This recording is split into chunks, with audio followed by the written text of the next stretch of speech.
Okay. ಇವತ್ತಿನ topic ಬಂದು ಹ್ಮ್, ನನ್ಗೆ ಒಬ್ರು ಕ್ವಶನ್ ಮಾಡಿದ್ದಾರೆ. ಆ ಕ್ವಶನ್ಗೆ ಆನ್ಸರ್ ಮಾಡೋಣ ಅಂತ ನಾನು ಅವ್ರಿಗೆ ಕಮೆಂಟ್ ಅಲ್ಲೂ ಕೂಡ ರಿಪ್ಲೈ ಮಾಡಿದ್ದೀನಿ. ಬಟ್ ಒಂದು ವಿಡಿಯೋ ಮಾಡ್ಬೇಕಂತ ಅನ್ನಿಸ್ತು, ಅದಕ್ಕೆ ಮಾಡ್ತಾ ಇದ್ದೀನಿ. Welcome back to my YouTube channel. ಯಾರ್ಯಾರೆಲ್ಲ ಇನ್ನ ನನ್ನ ಚಾನಲ್ಗೆ ಸಬ್ಸ್ಕ್ರೈಬ್ ಮಾಡ್ದಿರೋ ವಿಡಿಯೋಸ್ ನೋಡ್ತಾ ಇದ್ದೀರಾ, ದಯವಿಟ್ಟು ಸಬ್ಸ್ಕ್ರೈಬ್ ಮಾಡ್ಕೊಂಡು ವಿಡಿಯೋನ ನೋಡಿ ಹೈಪ್ ಮಾಡಿ ಸಪೋರ್ಟ್ ಮಾಡಿ. ಆ ಇನ್ನ ನಾವು ತುಂಬಾ ವಿಡಿಯೋಸ್ ಎಲ್ಲ ಮಾಡಿ ಹಾಕ್ತಿವಿ, ನಮ್ಗೆ ವ್ಯೂಸೇ ಬರ್ತಾ ಇರಲ್ಲ. ಯಾರ್ಯಾಕೆ ನನ್ಗೆ ವ್ಯೂಸ್ ಬರ್ತಾ ಇರ್ಲಿಲ್ಲ, ಲಾಸ್ಟ್ ಟೈಮ್ ಎಲ್ಲ ನನ್ಗೆ 80, 70, 60 ಈ ತರ ವ್ಯೂಸ್ ಬರ್ತಾ ಇತ್ತು. ಸೊ ನಾನ್ ಅದಕ್ಕೆ ಕಾರಣಗಳು ಏನೇನು ಅಂತ ತಿಳ್ಕೊಂಡ್ಮೇಲೆ ಇವಾಗ ನನ್ಗೆ ನಾಟ್ ಬ್ಯಾಡ್, ಸ್ವಲ್ಪ ವ್ಯೂಸ್ ಆಗ್ತಾ ಇದೆ. ಅಂದ್ರೆ ಜಾಸ್ತಿ ಏನ್ ಆಗ್ತಾ ಇಲ್ಲ. 80, 90, 100 ಇದ್ದಿದ್ದೆಲ್ಲ ಇವಾಗ 100, 150, 200, 250 ಈ ತರ ಆಗಿದೆ.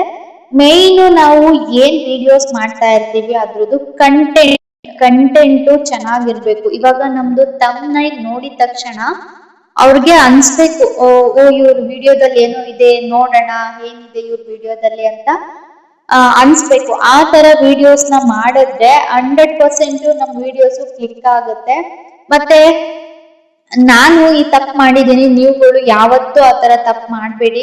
ಆ ತರ ತಪ್ಪು ಮಾಡೋದ್ರಿಂದ ಏನಾಗುತ್ತೆ ಗೊತ್ತಾ, ಆ ಕೆಲವ್ರಿಗೆ ನಮ್ಮ ಮೇಲೆ ಬ್ಯಾಡ್ ಇಂಪ್ರೆಷನ್ ಬಂದ್ಬಿಡುತ್ತೆ. ಅಯ್ಯೋ ಇವಳೇನು ಏನ್ ಮಾಡಿದೀನಿ ಅಂದ್ರೆ ಹತ್ಕೊಂಡ್ ಒಂದಿನ ವಿಡಿಯೋ ಮಾಡಿದ್ದೆ ಅಂದ್ರೆ ನಾನ್ ಆತರ ಮಾಡೋದಕ್ ಕಾರಣ, ವಿಡಿಯೋಸ್ ವ್ಯೂಸ್ ಆಗ್ತಾ ಇರ್ಲಿಲ್ಲ. 80, 90 4-5 ದಿನ ಆದ್ರೂ ಬರೀ 80, 90, 100 ಅಲ್ಲೇ 100 ರೀಚ್ ಆಗ್ತಾನೆ ಇರ್ಲಿಲ್ಲ.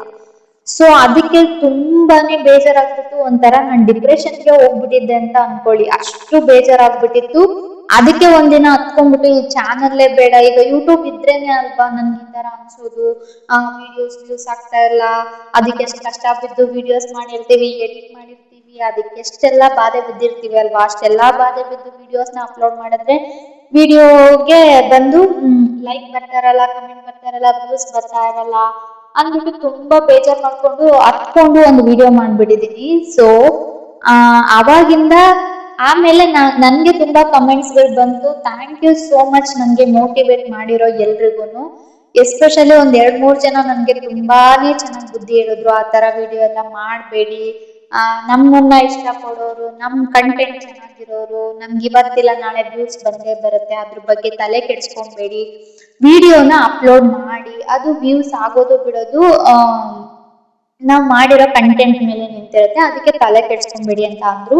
ಸೊ ಅವತ್ತಿಂದ ನಾನ್ ಡಿಸೈಡ್ ಮಾಡಿದ್ದೀನಿ, ಇನ್ನ ಯಾವತ್ತೂ ಕೂಡ ವೈಟಿಯಲ್ಲಿ ಹತ್ಕೊಂಡು ರೋದ್ನೆ ಬಿದ್ಕೊಂಡೆಲ್ಲ ಯಾವತ್ತೂ ವಿಡಿಯೋ ನೀವುಗಳು ಮಾಡ್ಬೇಡಿ. ನಾನ್ ಮಾಡಿದೀನಿ, ಸೊ ನೀವುಗಳು ಮಾಡ್ಬೇಡಿ. ನಾನು ಅದು ಮಾಡ್ಬಾರ್ದು ಅನ್ಕೊಂಡೇ ಇದ್ದೆ. ಬಟ್ ನನ್ನ ಬೇಜಾರು, ನನ್ನ ನೋವು ನನ್ನ ವಿಡಿಯೋಸ್ ನೋಡೋಂಥವ್ರು ಗೊತ್ತಾಗ್ಲಿ ಅಂದ್ಬಿಟ್ಟು ಮಾಡಿದ್ದೆ. ಸೊ ಓಕೆ, ಇವತ್ತಿನ ಟಾಪಿಕ್ ಬಗ್ಗೆ ಮಾತಾಡೋಣ ಬನ್ನಿ. ನಾನ್ ಮಾಡಿರೋ ತರ ನೀವುಗಳು ಯಾರು ಮಾಡ್ಬೇಡಿ. ನನ್ಗೆ ಒಬ್ರು ಕೇಳಿದ್ದಾರೆ, ಜ್ಯೋತಿ ಮೇಡಮ್ ಎಡಿಟಿಂಗು ಯಾವ್ದ್ರಲ್ಲಿ ಮಾಡ್ತೀರಾ ಅಂಡ್ ನನ್ ವಿಡಿಯೋ ಪಬ್ಲಿಕ್ ಅಲ್ಲಿ ಬರ್ತಾ ಇಲ್ಲ ಯಾಕೆ? ನಾನ್ ಬಂದು ವಿಡಿಯೋನ ಎಡಿಟಿಂಗ್ ಬಂದು ಇನ್ಶಾರ್ಟ್ ಆಪ್ ಯೂಸ್ ಮಾಡ್ತಾ ಇದ್ದೀನಿ. ನನ್ಗೆ ಬೆಸ್ಟ್ ಅದೇನೆ, ಯಾಕಂದ್ರೆ ನಾನು ಯೂಟ್ಯೂಬ್ ಯೂಸ್ ಮಾಡೋಕ್ಕೂ ಮುಂಚೆ ಇಂದನೂ ಕೂಡ ಇನ್ಸ್ಟಾಗ್ರಾಮ್ಗೆಲ್ಲ ವಿಡಿಯೋಸ್ ಎಡಿಟ್ ಮಾಡ್ತಾ ಇದ್ದೆ ಅಲ್ವಾ. ಸೊ ಅವಾಗಿಂದ ನಾನು ಯೂಸ್ ಮಾಡ್ತಾ ಇರೋದು ಬಂದು ಇನ್ಶಾರ್ಟೇ. ನನ್ಗೆ ಅದ್ರಲ್ಲಿ ಅದ್ರ ಬಗ್ಗೆ ಗೊತ್ತು, ಅದ್ರಲ್ಲಿ ಯಾವ ರೀತಿ ಎಡಿಟ್ ಮಾಡ್ಬೇಕು, ಕ್ರಾಫ್ ಮಾಡೋದಾಗ್ಲಿ, ಒಂದು ಸ್ಟಿಕ್ಕರ್ ಹಾಕೋದಾಗ್ಲಿ, ಇಮೋಜಿಸ್ ಹಾಕೋದಾಗ್ಲಿ, ಯಾವ ರೀತಿ ಮಾಡ್ಬೇಕು ಅಂತ ಇನ್ಶಾರ್ಟ್ ಬಗ್ಗೆ ಚೆನ್ನಾಗ್ ಗೊತ್ತಿದೆ. ಹಂಗಾಗಿ ನಾನ್ ಇನ್ಶಾರ್ಟ್ ಯೂಸ್ ಮಾಡ್ತಾ ಇದ್ದೀನಿ. ನಿಮ್ಗೂ ಅದೇನೆ ಬೆಸ್ಟ್. ಇನ್ನ ಬೇರೆ ಯಾವ್ದಾವ್ದೋ ರೀತಿ ಆಪ್ ಗಳೆಲ್ಲ ಬರುತ್ತೆ, ಅದು ನಿಮ್ಗೆ ಕಂಫರ್ಟಬಲ್ ಅನ್ಸುತ್ತೆ ಅದ್ರಲ್ಲಿ ನೀವು ಮಾಡ್ಕೊಬಹುದು. ಓಕೆನಾ?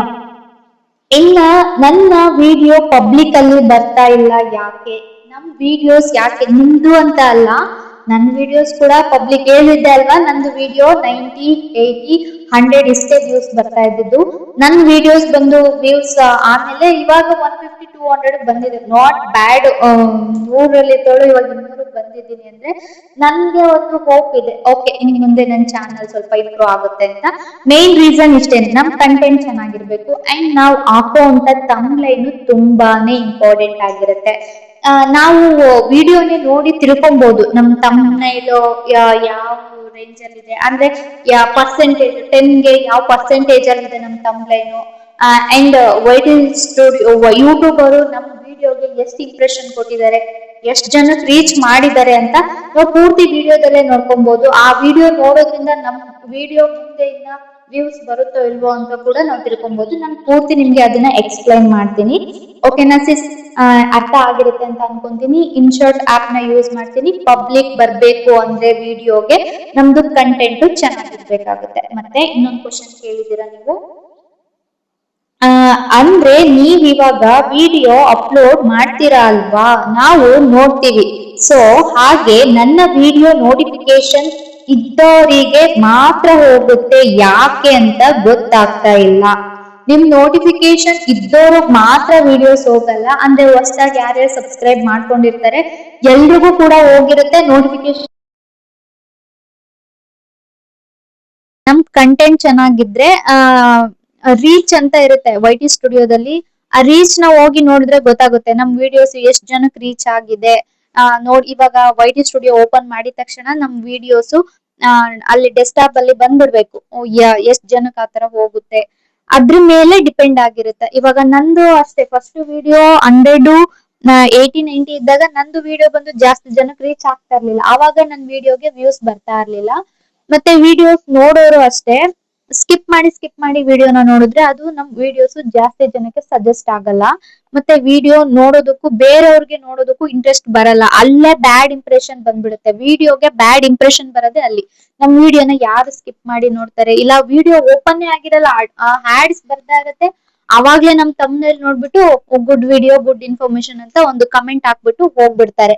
ಸೊ ಈ ರೀತಿ ಅಲ್ಲಿ ವಿಡಿಯೋ ಇನ್ನು ಪ್ಲೇನೇ ಆಗಿರಲ್ಲ, ಬರೀ ಹ್ಯಾಡ್ ಬರ್ತಾ ಇರುತ್ತೆ, ಅವಾಗ್ಲೇ ಕಮೆಂಟ್ ಹಾಕ್ಬಿಟ್ಟು ಆಚೆ ಹೋಗ್ಬಿಡ್ತಾರೆ. ವಿಡಿಯೋ ಪ್ಲೇ ಆಗಕ್ಕೂ ಮುಂಚೆನೆ ಆಚೆ ಹೋಗ್ಬಿಡ್ತಾರೆ. ಈ ರೀತಿ ಮಾಡೋದ್ರಿಂದ ಅದು ನಮ್ ವಿಡಿಯೋಸ್ಗೆ ಎಷ್ಟು ಮಟ್ಟಿಗೆ ಡ್ಯಾಮೇಜ್ ಆಗುತ್ತೆ ನಮ್ ಚಾನಲ್ಗೆ, ನಮ್ ವಿಡಿಯೋಗೆ ಅಂದ್ರೆ ತುಂಬಾನೇ ಬ್ಯಾಡ್ ಇಂಪ್ರೆಷನ್ ಬರುತ್ತೆ. ಸೊ ಅಂತ ಟೈಮ್ ಅಲ್ಲಿ ಯೂಟ್ಯೂಬ್ ಸ್ಟುಡಿಯೋದವರು ನಮ್ ವಿಡಿಯೋಸ್ ನ ಬೇರೆಯವರಿಗೆ ಸಜೆಸ್ಟ್ ಮಾಡಲ್ಲ, ಸಜೆಸ್ಟ್ ಕೂಡ ಮಾಡೋದು ಇಲ್ಲ, ಸಜೆಸ್ಟ್ ಅಲ್ಲಿ ಹಾಕೋದು ಇಲ್ಲ ಇವ್ರ ವಿಡಿಯೋನ ನೋಡಿ ಅಂತ. ಯಾಕಂದ್ರೆ ಆಲ್ರೆಡಿ ಬ್ಯಾಡ್ ಇಂಪ್ರೆಷನ್ ಬಂದಿರುತ್ತೆ ನಮ್ ವಿಡಿಯೋಗೆ. ಓಕೆನಾ? ನಾನ್ ಇವಾಗ ನಿಮ್ಗೆ ಹೇಳ್ಕೊಡ್ತೀನಿ ಅದನ್ನ. ನಮ್ದು ಥಂಬ್ನೈಲ್ ಇಂಪ್ರೆಷನ್ ಮತ್ತೆ ರೀಚ್ ಎಲ್ಲ ಯಾವ ರೀತಿ ನೋಡ್ಬೇಕು ಅಂದ್ಬಿಟ್ಟು ಇವಾಗ ನಾವು ವೈ ಟಿ ಸ್ಟುಡಿಯೋನ ಓಪನ್ ಮಾಡ್ಕೊಳ್ಳೋಣ. ಓಪನ್ ಮಾಡ್ಕೊಂಡ್ವಿ ಅಲ್ವಾ, ನಮ್ಗೆ ಕಂಟೆಂಟ್ ಅಂತ ಇರುತ್ತೆ ಅಲ್ವಾ, ಅದ್ರ ಮೇಲೆ ಕ್ಲಿಕ್ ಮಾಡ್ಕೊಳ್ಳೋಣ. ಇವಾಗ ಕಂಟೆಂಟ್ ಮೇಲೆ ಕ್ಲಿಕ್ ಮಾಡ್ಕೊಂಡೆ ನಾನು. ಇವಾಗ ನನ್ ವಿಡಿಯೋ ಇವಾಗ ಹಾಕಿರ್ತೀನಿ ಅಲ್ವಾ, ಇವಾಗ ಲಾಸ್ಟ್ ಬಂದು ದಿಲೀಪ್ ರಾಜ್ ಇನ್ನಿಲ್ಲ ಅಂದ್ಬಿಟ್ಟು ಅವ್ರ ವಿಡಿಯೋನ ನಾನು ಓಪನ್ ಮಾಡ್ತಾ ಇದ್ದೀನಿ. ಇವಾಗ ಅಲ್ಲಿ ಓಪನ್ ಮಾಡಿದ್ರೆ ವಿಡಿಯೋ ಪರ್ಫಾರ್ಮೆನ್ಸ್ ಅಂತ ಇದೆ. ಕೆಳಗಡೆ ಬಂದು ರ್ಯಾಂಕಿಂಗ್ ಬೈ ವ್ಯೂಸ್ 10ಗೆ ಔಟ್ ಆಫ್ 1 ಕೊಟ್ಟಿದ್ದಾರೆ. ಓಕೆನಾ? ವ್ಯೂಸ್ ಬಂದು 639 ಆಗಿದೆ. ಇಂಪ್ರೆಷನ್ ಕ್ಲಿಕ್ ಥ್ರಾಟ್ ರೇಟ್ ನಮ್ಗೆ ತಮ್ಲೈನ್ಗೆ ಎಷ್ಟಿದೆ ಪರ್ಸೆಂಟೇಜ್ ಅಂದ್ರೆ 3.1% ಅಂತ ಇದೆ. ಓಕೆನಾ? ಅದ್ರ ಮೇಲೆ ಕ್ಲಿಕ್ ಮಾಡಿದ್ರೆ ನಮ್ಗೆ ಅಲ್ಲೇ ಕೊಟ್ಬಿಡ್ತಾರೆ ನೋಡಿ, this video is reaching a wider audience on YouTube leading to lower click through rate, CTR ಅಂದ್ರೆ ಕ್ಲಿಕ್ ಥ್ರಾಟ್ ರೇಟ್ ಅಂದ್ಬಿಟ್ಟು. ಓಕೆನಾ? Then usually wider audience are often less likely to choose to watch a video, but the lower CTR is not hurting this videos views count. ಅಂದ್ರೆ impression ಚೆನ್ನಾಗಿಲ್ಲ ನಮ್ಗೆ. ಇನ್ನ ಅಂದ್ರೆ ಅದೇ ನಾವು ಹಾಕೋ ತಮ್ಲೈನು ಜಾಸ್ತಿ ಜನಕ್ಕೆ ರೀಚ್ ಆಗೋ ತರ ಇರ್ಬೇಕು. ತಮ್ಲೈನ್ ನ ನೋಡಿದ ತಕ್ಷಣನೇ ಅವ್ರಿಗೆ ಇವ್ರ ವಿಡಿಯೋದಲ್ಲಿ ಏನೋ ಇದೆ ಅನ್ಬಿಟ್ಟು ಅವ್ರಿಗೆ ಗೊತ್ತಾಗ್ಬೇಕು. ಇದಾಯ್ತು ಅಲ್ವಾ? ಇವಾಗ ವಿಡಿಯೋ ಪರ್ಫಾರ್ಮೆನ್ಸ್ ಅಂತ ಇದೆ ಅಲ್ವಾ, ಅದ್ರ ಮೇಲೆ ಕ್ಲಿಕ್ ಮಾಡಿದ್ರೆ ನಮ್ಗೆ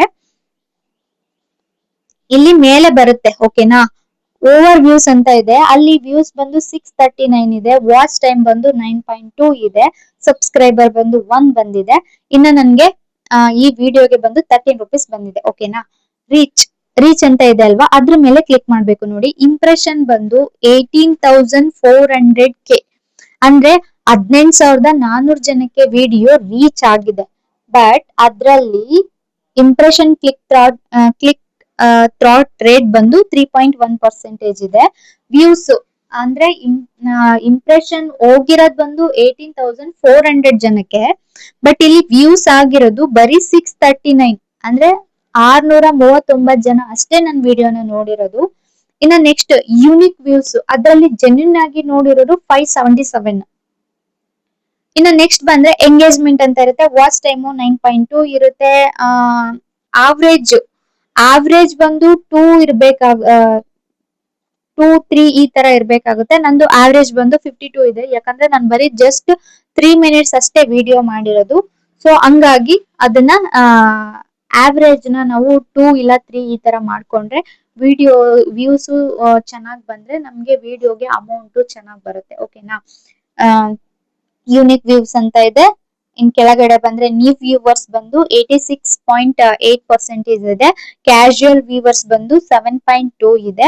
ರೆಗ್ಯುಲರ್ ವ್ಯೂಸ್ ಬಂದು 6.1 ಇದೆ. ನ್ಯೂ ವ್ಯೂವರ್ಸ್ ನನ್ಗೆ ಈ ವಿಡಿಯೋಗೆ ಹೊಸ ವ್ಯೂವರ್ಸ್ ಗಳೇ ಜಾಸ್ತಿ ಆಗಿದ್ದಾರೆ, ಬಟ್ ಸಬ್ಸ್ಕ್ರೈಬ್ ಆಗಿಲ್ಲ. ಯಾಕಂದ್ರೆ ಅದು ಜಸ್ಟ್ ಇವಾಗ ನಾನು ಅವ್ರದ್ದು ವಿಡಿಯೋ ಮಾಡ್ಬೇಕಂತ ಮಾಡಿದ್ದಲ್ಲ, ಬಟ್ ಅವರು ತುಂಬಾ ಒಳ್ಳೆಯವರು. ಈ ತರ ಒಂದು ತಂಬ್ಲೈನ್ ನ ನೋಡಿದ ತಕ್ಷಣನೇ ಅವರಿಗೆ ಓ ಇವರು ವಿಡಿಯೋದಲ್ಲಿ ಇವ್ರ ಬಗ್ಗೆ ಏನೋ ಇದೆ ನೋಡೋಣ ಅನ್ನೋ ಕ್ಯೂರಿಯಾಸಿಟಿ ಬರ್ಬೇಕು. ಆ ತರ ನಾವು ತಂಬ್ಲೈನ್ ನ ಮಾಡ್ಬೇಕಾಗುತ್ತೆ. ಮತ್ತೆ ವಿಡಿಯೋ ಮಾಡ್ತೀವಿ ಅಲ್ವಾ, ಅವಾಗ ಜಾಸ್ತಿ ಕುಯ್ಯಕ್ ಹೋಗ್ಬಾರ್ದು ಚಾನಲ್ ಬಗ್ಗೆ. ಫಸ್ಟ್ ನಾವು ಮಾತಾಡ್ಬೇಕು, ನಾವ್ ಏನ್ ವಿಡಿಯೋ ಮಾಡ್ತಾ ಇದೀವಿ ಅನ್ಬಿಟ್ಟು ಶಾರ್ಟ್ ಆಗಿ ಒಂದು 2 ರಿಂದ 3 ಕ್ಲಿಪ್ಸ್ ನ ಹಾಕ್ಬೇಕಾಗುತ್ತೆ ವಿಡಿಯೋ ಬಗ್ಗೆ, ವಿಡಿಯೋ ರಿಲೇಟೆಡ್. ಆಮೇಲೆ ನಾವು ಚಾನಲ್ ಬಗ್ಗೆ ಇಂಟ್ರೊಡಕ್ಷನ್ ಮಾಡ್ಬೇಕಾಗುತ್ತೆ. ಆಮೇಲೆ ವಿಡಿಯೋದಲ್ಲಿ ಏನಿರುತ್ತೆ ಅದನ್ನ ಎಕ್ಸ್ಪ್ಲೇನ್ ಮಾಡ್ಬೇಕಾಗುತ್ತೆ. ಬಟ್ ಚಾನಲ್ ಬಗ್ಗೆ ಜಾಸ್ತಿ ಕುಯ್ಯೋದಕ್ಕೆ ಹೋಗ್ಬಾರ್ದು. ಓಕೆನಾ. ಈ ರೀತಿ ಮಾಡ್ಕೊಬೇಕಾಗುತ್ತೆ.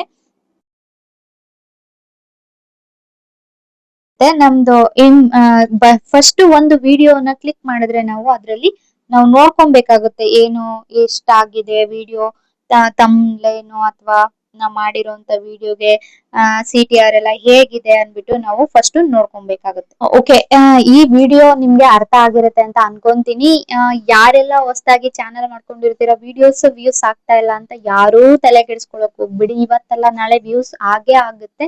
ಬಟ್ ನಾವ್ ಮಾಡೋ ಕಂಟೆಂಟ್ ಒಳ್ಳೆ ರೀತಿಯಲ್ಲಿ ಇರ್ಬೇಕಾಗುತ್ತೆ. ಮತ್ತೆ ಆಟೋಮೆಟಿಕ್ ಚಾನಲ್ ಯಾವ ರೀತಿ ಮಾಡ್ತಾ ಇರ್ತೀರಾ ಅದೇ ರೀತಿ ಮಾಡಿ, ವ್ಯೂಸ್ ಬರ್ತಾ ಇಲ್ಲ ಅನ್ಬಿಟ್ಟು ಇನ್ನೊಂದ್ ಮಾಡೋದು ಮತ್ತೊಂದ್ ಮಾಡೋದು ಈ ರೀತಿ ಎಲ್ಲ ಮಾಡೋದಕ್ಕೆ ಹೋಗ್ಬೇಡಿ. ನೀವು ಚಾನಲ್ ಏನ್ ಮಾಡ್ಬೇಕು ಅನ್ಕೊಂಡು ಸ್ಟಾರ್ಟ್ ಮಾಡಿರ್ತೀರೋ ಅದ್ರಲ್ಲೇ ಮುಂದುವರಿಬೇಕಾಗುತ್ತೆ. ಓಕೆನಾ. ಒಂದಲ್ಲ ಒಂದ್ ವಿಡಿಯೋ ವ್ಯೂಸ್ ಬಂದೇ ಬಂದಿರುತ್ತೆ. ನಾನು ಹೇಳೋ ಹಾಗೆ ಕ್ಲಿಯಾರಿಟಿ ಮತ್ತೆ ವಿಡಿಯೋ ಕಂಟೆಂಟ್ ಚೆನ್ನಾಗಿದ್ರೆ, ತಮ್ನೈಲ್ ಚೆನ್ನಾಗಿದ್ರೆ 100% ವರ್ಕ್ ಆಗುತ್ತೆ. ಒಂದಲ್ಲ ಒಂದಿನ ಇವತ್ ವ್ಯೂಸ್ ಬಂದಿಲ್ಲ ಅಂದ್ರೆ ನಿಮ್ಗೆ ನಾಳೆ ವ್ಯೂಸ್ ಬರುತ್ತೆ. ಕೀವರ್ಡ್ಸ್ ನೆಲ್ಲ ಸ್ವಲ್ಪ ಜಾಸ್ತಿ ಯೂಸ್ ಮಾಡಿ. ಮತ್ತೆ ಹ್ಯಾಶ್ ಟ್ಯಾಗ್ ನೋಡ್ಕೊಂಡು ವಿಡಿಯೋ ರಿಲೇಟೆಡ್ ಆಗಿ ಹ್ಯಾಶ್ ಟ್ಯಾಗ್ ನ ಹಾಕಿ ಈ ರೀತಿ ಮಾಡೋದ್ರಿಂದ ಕೂಡ ವಿಡಿಯೋಸ್ ನೀವು ಅನ್ಬೋದು, ನಿನ್ ವಿಡಿಯೋಸ್ ನಿನಗೆ ವ್ಯೂಸ್ ಮಾಡ್ಕೊಳಕ್ ಗತಿ ಇಲ್ಲ, ಇನ್ನ ನನಗ್ ಬೇರೆ ನಮಗ್ ಎಕ್ಸ್ಪ್ಲೇನ್ ಮಾಡಕ್ ಬರ್ತೀಯಾ ಅಂತ ನೀವೇನಾದ್ರೂ ಅನ್ಕೊಳ್ಳಿ, ಪರವಾಗಿಲ್ಲ. ನನ್ಗೆ ಇವಾಗ 100 ಇದ್ದೋಳು 200 ಬಂದಿದ್ದೀನಿ, 250, 300, 400 ಈ ತರ ಆಗೇ ಆಗುತ್ತೆ. ಓಕೆನಾ. ನಮ್ ಕಂಟೆಂಟ್ ಚೆನ್ನಾಗಿರ್ಬೇಕು, ನಮ್ಮ ವಿಡಿಯೋ ಮೇಲೆ ನಮ್ಗೆ ಕಾನ್ಫಿಡೆನ್ಸ್ ಇರ್ಬೇಕು. ಯಾರೋ ಹಾಕೋ ಕಮೆಂಟ್ ಗಳಿಗೆಲ್ಲ ತಲೆ ಕೆಡ್ಸ್ಕೊಳಕ್ ಹೋಗ್ಬೇಡಿ. ಅದ್ರಲ್ಲಿ ಒಳ್ಳೆ ರೀತಿ ಕಮೆಂಟು ಬರುತ್ತೆ, ಬ್ಯಾಡ್ ಆಗಿರೋ ಕಮೆಂಟು ಬರುತ್ತೆ. ಯೂಟ್ಯೂಬ್ ಚಾನಲ್ ಮಾಡ್ತಿರೋರು, ಅನ್ಭವಿಸ್ತಿರೋರ್ಗೆ ಒಳ್ಳೆ ರೀತಿ ಕಮೆಂಟೇ ಹಾಕ್ತಾರೆ. ಯಾಕಂದ್ರೆ ಅವ್ರಿಗೆ ಅದ್ರ ಕಷ್ಟ ಸುಖ ಎಲ್ಲ ಗೊತ್ತಿರುತ್ತೆ. ಈ ಅರ್ಧ ಬರ್ಧ ತಿಳ್ಕೊಂಡಿರೋರು, ಚಾನಲ್ ಇಲ್ದಲೇ ಇರೋರು, ಬೇಕಾಬಿಟ್ಟಿ ಕಮೆಂಟ್ ಹಾಕ್ಬೇಕು ಅನ್ನೋರೇ ಕೆಲವ್ರು ಇರ್ತಾರೆ. ಸೊ ಅಂತದಕ್ಕೆಲ್ಲ ತಲೆನೇ ಕೆಡ್ಸ್ಕೊಳಕ್ ಹೋಗ್ಬೇಡಿ. ಓಕೆ, ಈ ವಿಡಿಯೋನ ಇಲ್ಲಿಗೆ ಎಂಡ್ ಮಾಡ್ತಾ ಇದ್ದೀನಿ. ನೆಕ್ಸ್ಟ್ ವಿಡಿಯೋದಲ್ಲಿ ಸಿಗ್ತೀನಿ. ಇನ್ನ ಏನಾದ್ರೂ ಡೌಟ್ಸ್ ಇದ್ರೆ ನನಗೆ ಕಮೆಂಟ್ ಮಾಡಿ ಕೇಳ್ಬೋದು. ನನ್ನ ಕೈಲಾದಷ್ಟು ನಾನು ಎಕ್ಸ್ಪ್ಲೈನ್ ಮಾಡಿ ನಿಮ್ಗೆ ಅರ್ಥ ಮಾಡಿಸ್ತೀನಿ ಅಂತ ಹೇಳ್ತಾ ಈ ವಿಡಿಯೋನ ಇಲ್ಲಿಗೆ ಎಂಡ್ ಮಾಡ್ತಾ ಇದ್ದೀನಿ. ನೆಕ್ಸ್ಟ್ ವಿಡಿಯೋದಲ್ಲಿ ಸಿಗ್ತೀನಿ. Bye, take care, love you all.